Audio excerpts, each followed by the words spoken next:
What up, guys? It's your boy Willie Fresh from the Luggage Lounge. We are here reporting to you live from Frontierland, the last weekend of Splash Mountain. And it is utter chaos. You've got people everywhere doing crazy nonsense. Selfies, Instagram, videos, photos, you name it, it's happening here live.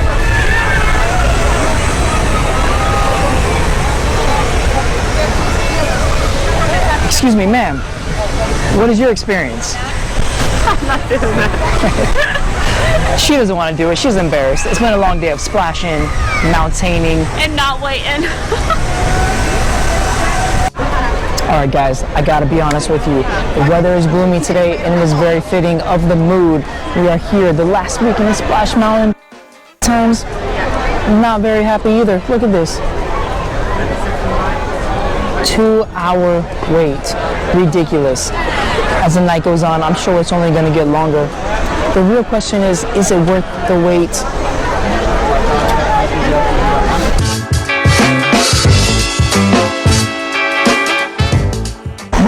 All right, y'all, I'm pretty sure we have snuck into some elite backstage situation. Not Brer Bear! Let me show you what we stumbled upon. I hear tales of a rabbit leaving this flower patch. I say he's headed